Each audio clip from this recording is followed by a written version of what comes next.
Namaskar, I'm Savi Singh, an astrologer, numerologist and a Vastu consultant, and welcome to my YouTube channel Astro Vastu Savi. मैं हमेशा अपने channel पे numerology से जुड़ी हुई काफ़ी इन्फॉर्मेशनल वीडियोस आप तक पहुंचाती हूं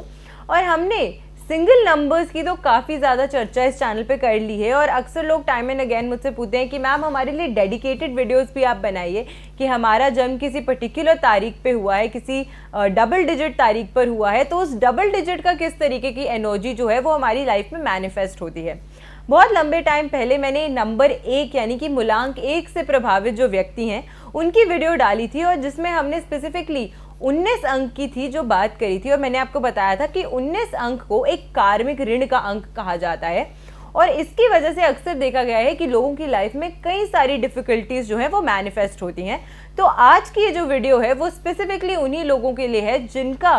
जन्म की तारीख जो है वो किसी भी महीने की 19 तारीख है, यानी कि if you are born on the 19th of any month, या फिर जब आप अपनी जन्म तारीख को पूरा टोटल जोड़ते हैं। वैसे तो हम हमेशा कहते हैं कि आप जब अपनी जन्म की पूरी तारीख को टोटल जोड़ते हैं तो उसके बाद जो भी डबल डिजिट्स के अंक आपको प्राप्त होते हैं उसको आपको सिंगल डिजिट में कन्वर्ट कर देना चाहिए, क्योंकि न्यूमरोलॉजी जो है वो 1 से 9 अंकों के बीच का ही खेल है। लेकिन कुछ ऐसे स्पेशल अंक होते हैं जिनको हम कार्मिक अंक का या फिर एक मास्टर नंबर के तौर पे ट्रीट करते हैं और ऐसी सिचुएशंस में हम हमेशा कहते हैं कि इन अंकों को आपको डबल डिजिट्स में ही रखना चाहिए, इसे आपको सिंगल डिजिट में कन्वर्ट नहीं करना चाहिए। उन्हीं में से एक कार्मिक ऋण का अंक जो माना गया है वो है 19 अंक। तो अगर आप अपने जन्म तारीख की डेट को पूरा टोटल करते हैं तो उसके बाद जो अंक आपको प्राप्त होता है वो अगर बनता है 19 अंक, यानी कि अगर किसी व्यक्ति का जन्म जो है वो 7 मार्च 2007 को हुआ है तो ऐसा व्यक्ति जब अपने जन्म की तारीख को टोटल करेगा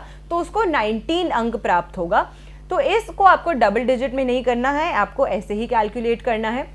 उसी के साथ अगर आप अपनी पर्सनालिटी नंबर को जोड़ते हैं, यानी कि जब आप अपने मूलांक को और जब आप अपने भाग्यांक को, इन दोनों अंकों का टोटल करते हैं, उसके बाद जो अंक आपको प्राप्त होता है अगर वो 19 नंबर बनता है तो ऐसे में आपका जो पर्सनालिटी नंबर है वो 19 हुआ। इन तीनों ही केसेस में किस प्रकार की जो एनर्जीज हैं वो आपकी लाइफ में मैनिफेस्ट होंगी और स्पेशली तब भी अगर आप अपने, क्योंकि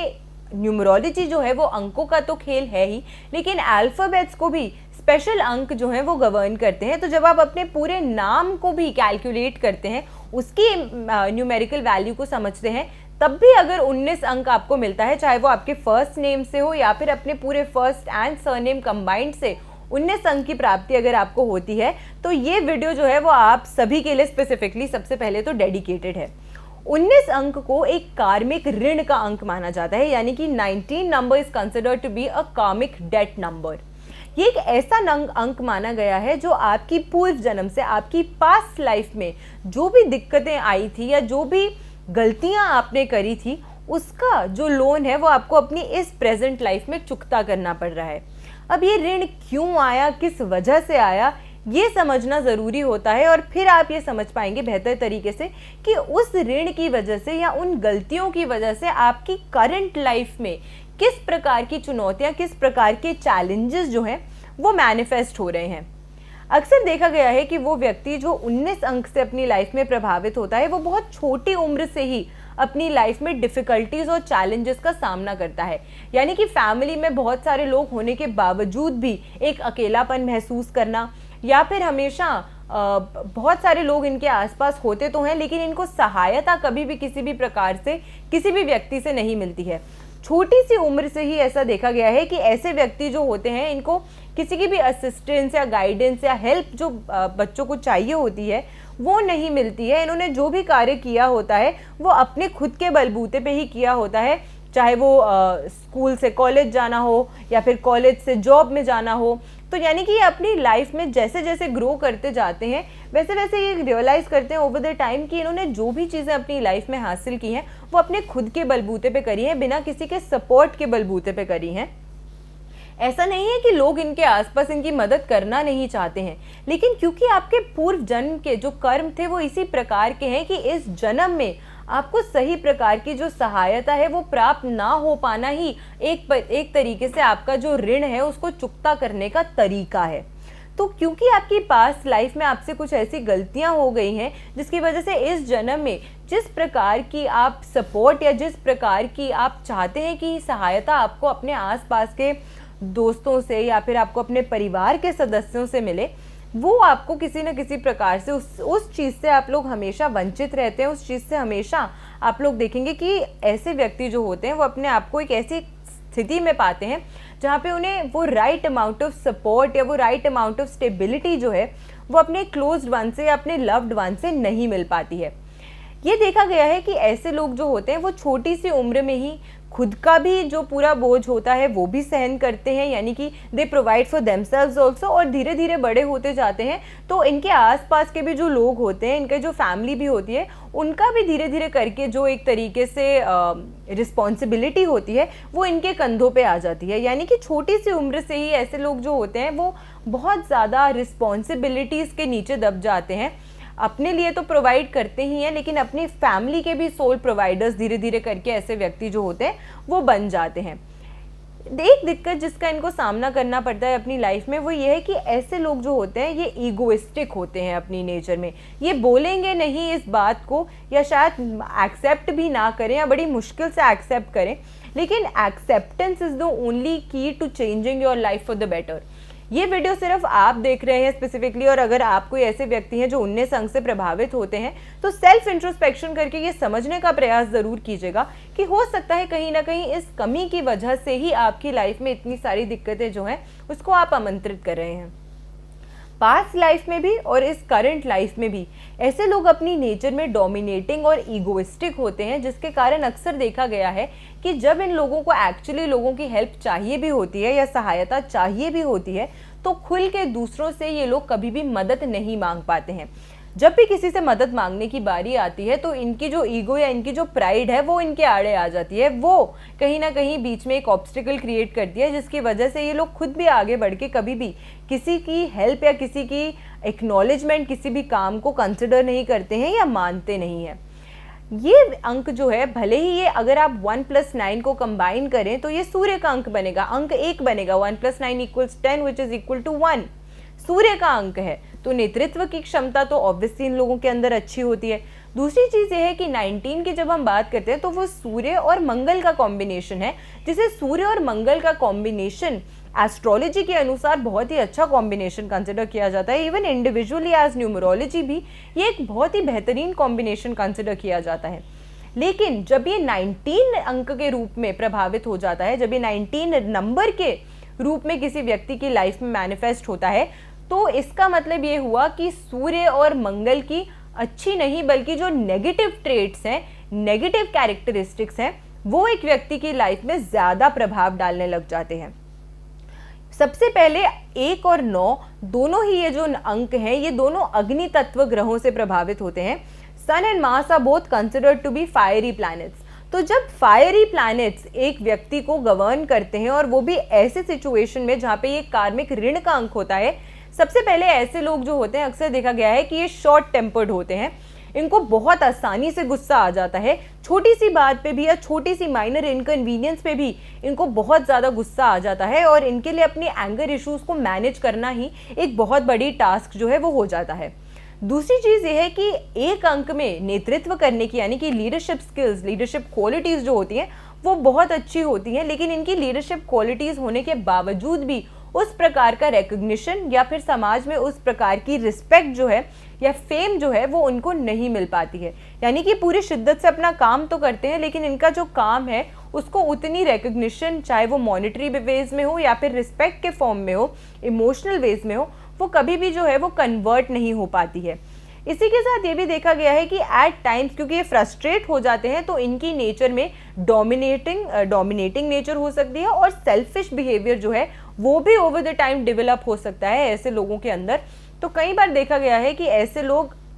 अपनी एंगर की वजह से कई बार बहुत ही ऐसे शब्दों का यूटिलाइजेशन या शब्दों का चयन कर लेते हैं दूसरों के प्रति जो एक्चुअली सामने वाले व्यक्ति को बहुत लंबे समय तक ठेस पहुंचा सकता है या बहुत लंबे समय तक सामने वाले व्यक्ति की जो ईगो है उसको हर्ट कर सकता है, जिसकी वजह से इनके जो संबंध है वो कभी भी बहुत लंबे समय तक स्पेशली रिलेशनशिप्स में बहुत लंबे समय तक इनके जो संबंध है वो सस्टेन नहीं कर पाते हैं, और फ्रेंडशिप्स भी मेंटेन करना अक्सर देखा गया है कि ऐसे लोगों के लिए काफ़ी ज़्यादा दिक्कत हो सकता है। इनके अंदर एक इनबिल्ट प्राइड और एक इनबिल्ट ईगो होती है, जिसकी वजह से ये लोग अपनी उस ईगो और प्राइड से ऊपर उठ के कभी देख ही नहीं पाते हैं कि इनकी खुद की कहाँ पे गलतियाँ हो रही हैं। तो सेल्फ इंट्रोस्पेक्शन सबसे पहले इनके लिए सबसे इम्पॉर्टेंट रेमेडी है, क्योंकि जब तक आप अपनी कमियों को समझेंगे नहीं तो आप जो प्रीवियस लाइफ से ऋण लेकर आए हैं, जो प्रीवियस लाइफ से लोन लेकर आए हैं, उन्हें चुकता आप नहीं कर पाएंगे। और कुछ लोग ऐसे भी होंगे जो बोलेंगे कि मैम हमारी लाइफ में हम जो हैं, हमारे अंदर ये सब जो क्वालिटीज़ है, ये सब जो ट्रेट्स आप बता रहे हैं वो नहीं मैनिफेस्ट हो रहे हैं। तो इसका मतलब ये हुआ कि आपने अपनी लाइफ में ऑलरेडी कोई चेंजेस जो हैं वो आप अपने ऑलरेडी चेंजेस जो हैं वो ले आए हैं, जिसकी वजह से धीरे धीरे करके ये जो लोन है वो चुकता हो रहा है और इतनी ज़्यादा दिक्कतों का सामना आपको नहीं करना पड़ रहा है। बट 99% टाइम्स देखा गया है कि अगर 19 अंक से कोई व्यक्ति प्रभावित होता है तो इस प्रकार के कैरेक्टरिस्टिक्स कभी ना कभी उनकी लाइफ में प्रभावित उनको ज़रूर करते हैं, चाहे वो छोटी उम्र में हो या फिर बड़ी उम्र में हो। जितनी जल्दी आप अपनी गलतियों से सीख लेंगे उतना कम समय उतनी जल्दी आप ये जो लोन है उसका चुकता कर देंगे, और उतने कम समय तक आपको अपनी लाइफ में संघर्ष और स्ट्रगल्स जो हैं वो फेस करनी पड़ेंगी। इसी के साथ ये भी देखा गया है कि 1 और 9 का ये जो कॉम्बिनेशन होता है, क्योंकि ये नेगेटिवली व्यक्ति को उसकी लाइफ में प्रभावित करता है, तो ऐसे लोगों का एम्बिशन तो बहुत हाई होता है, वेरी एम्बिशियस होते हैं ऐसे लोग। वर्कोहॉलिक्स भी हो सकते हैं अपनी नेचर में। शॉर्ट टेम्पर्ड मैंने आपको बताया, एंगर इश्यूज इन लोगों को हो सकते हैं। फैमिली के साथ अक्सर देखा गया है कि इनकी अनबन बनी रहती है। फैमिली के साथ इनको एक तरीके से रिलेशनशिप मेंटेन करने में, या फैमिली के साथ अपना जो स्वभाव है, जब तक कि अपने स्वभाव में विनम्रता नहीं लाएंगे, ह्यूमिलिटी नहीं लाएंगे, बहुत डिफ़िकल्ट होगा इनके लिए अपनी इमीडिएट फैमिली के साथ भी बॉन्ड्स को अच्छे से इस्टेब्लिश करना। और आगे अगर ये मैरिज भी करते हैं या किसी पार्टनरशिप में भी जाते हैं काम के लिए, तो उसमें भी एक अंडरस्टैंडिंग जो है वो अपने पार्टनर के साथ डेवलप करना इनके लिए मुश्किल हो सकती है। तो ओवर द टाइम इन्हें पेशेंस को अपनी थोड़ा सा इंक्रीज करना चाहिए, अपने अंदर थोड़ी सी विनम्रता और ह्यूमिलिटी लानी चाहिए, जिससे इनके जो रिलेशनशिप्स है वो ज़्यादा लंबे समय तक और बेहतर तरीके से ग्रो कर सकें। कंट्रोलिंग नेचर इनकी हो सकती है थोड़ी सी, और इसी की वजह से अक्सर देखा गया है कि रिलेशनशिप में भी जो लोग होते हैं वो इनसे धीरे धीरे करके थोड़ा सा पीछा छुड़ाते हैं या दूर भागते हैं, क्योंकि इतने ज़्यादा पॉसेसिव या इतने ज़्यादा कंट्रोलिंग ये लोग अपने रिलेशनशिप्स में हो सकते हैं कई बार। ये भी देखा गया है अक्सर कि ऐसे व्यक्ति वैसे तो बहुत हमेशा एक ऐसे फसाड बना के रखते हैं कि हमें दूसरों की बातों का फ़र्क नहीं पड़ता है, या हमारे साथ जो भी हो रहा है we are good enough to deal with this. लेकिन ये भी देखा गया है कि इनके आसपास के जो लोग होते हैं वो हमेशा टाइम एंड अगेन इनकी टांग खींचने का प्रयास करते हैं, इनकी मिजरी का मजाक उड़ाते हैं। यानी कि इनकी लाइफ में जो भी ऑब्स्टिकल्स या स्ट्रगल्स इनका सामना इनको करना पड़ता है, उसकी वजह से इनके आसपास के जो लोग होते हैं वो अक्सर पीठ पीछे इनकी निंदा करते हैं या इनकी किसी न किसी प्रकार से टांग खींचने का जो प्रयास करते हैं। They don't miss out on any opportunity to pull these people down. इनके आसपास के जो भी लोग होते हैं वो कोई ना कोई ऐसा तरीका आजमा ही लेते हैं या ढूंढ ही लेते हैं, चाहे वो मजाक के सेंस में ही हो, लेकिन कभी ना कभी इनको नीचा दिखाने का प्रयास जो है इनकी पास्ट लाइफ की जो दिक्कतें हैं उसकी वजह से, यानी कि इसी जन्म में जो आपके साथ प्रीवियसली इंसिडेंट्स हो चुके हैं वो बार बार किसी न किसी प्रकार से आपको रिमाइंड करने का जो प्रयास है वो आपके आसपास के लोग टाइम एंड अगेन जो है वो करते हैं। तो इसीलिए इनके लिए मुश्किल हो जाता है to find the right set of people जो एक्चुअली इनके साथ जेन्युइन हो, जो एक्चुअली इनके जो इस दिक्कत है उसको समझे और उसका मजाक ना उड़ा के इनको वो जो इमोशनल सपोर्ट की ज़रूरत है या इमोशनल सहायता की ज़रूरत है वो प्रदान कर सके। ये लव और रिलेशनशिप के एरियाज में ज़्यादातर देखा गया है कि सबसे ज़्यादा स्ट्रगल करते हैं, क्योंकि ईगो एक ऐसी चीज़ है जो सबसे ज़्यादा अगर किसी चीज़ को डैमेज करती है तो वो आपके रिलेशनशिप्स होते हैं। और ईगो की ही वजह से अक्सर देखा गया है कि अपनी लाइफ में टाइम एंड अगेन दिक्कतों का सामना करते हैं। तो इसी वजह से लव रिलेशनशिप और फ्रेंडशिप्स जो हैं ये सबसे ज़्यादा एक सेंसिटिव मैटर हो जाता है ऐसे लोगों की लाइफ में। ये भी देखा गया है क्योंकि 1 और 9 का जो कॉम्बिनेशन है वो एनर्जेटिक प्लैनेट्स का कॉम्बिनेशन है। ऐसे लोगों के अंदर बहुत ज़्यादा एनर्जी और बहुत ज़्यादा ऊर्जा होती है, और अगर ये लोग सही से उस ऊर्जा को यूटिलाइज ना करें, उस एनर्जी को चैनलाइज ना करें, तो काफ़ी ज़्यादा सेल्फ डिस्ट्रक्टिव भी हो सकता है इनके लिए। तो सबसे पहली मेरी जो इनको सलाह है वो ये है कि अपने अंदर थोड़ी सी विनम्रता लाएं, थोड़ी सी ह्यूमिलिटी लाएं। दूसरी चीज़ ये है कि आपकी ये जो ऊर्जा है उसको किसी ना किसी फॉर्म में आपको यूटिलाइज और चैनलाइज करने का जो प्रयास है वो ज़रूर करना चाहिए। एक्सरसाइज करना, योगा करना, मेडिटेट करना आपके लिए काफ़ी ज़्यादा सहायता आपको दे सकता है। लेकिन ऑब्वियस सी बात है, क्योंकि मन में इतनी उथल पुथल रहती है तो मेडिटेट करना ऐसे लोगों के लिए आसान नहीं होता। तो शुरुआती के दौर में आपको अपनी एनर्जी को बैलेंस आउट करने के लिए किसी न किसी प्रकार की जो फिज़िकल एक्टिविटी है, फिज़िकल फॉर्म ऑफ एक्टिविटी है, उसमें अपनी इस ऊर्जा को जो है चैनलाइज करने का प्रयास करना चाहिए। स्पोर्ट्स के क्षेत्र में या फिर किसी भी प्रकार के जो फिज़िकली करी जाने वाली एक्टिविटी है उसमें आपको अपनी जो एनर्जी है उसको ड्वेल ज़रूर करना चाहिए। इसी के साथ इनको सूर्य को जल देना चाहिए ताकि इनकी जो सूर्य की एनर्जीज़ हैं वो बैलेंस हो। और हनुमान जी की पूजा अर्चना जो है ऐसे लोगों को ज़रूर करनी चाहिए, क्योंकि हनुमान जी जो है जो अष्ट निधि के दाता माने जाते हैं। तो ऐसे में इनके अंदर जो ह्यूमिलिटी की कमी है कि कब छोटा होना है और कब बड़ा होना है, ये जो ह्यूमिलिटी है वो हनुमान जी के आशीर्वाद से आपको प्रदान होती है। तो ये 2 रेमेडीज़ करना आपके लिए बहुत ही ज़्यादा बेनिफिशियल साबित होगा। तो इन रेमेडीज़ को आप ज़रूर कीजिएगा ताकि इस प्रकार की जो दिक्कतों का आप सामना अपनी लाइफ में कर रहे हैं आप उससे उभर सके। लेकिन जब भी ऋण का अंक किसी भी व्यक्ति को प्रदान होता है, इसका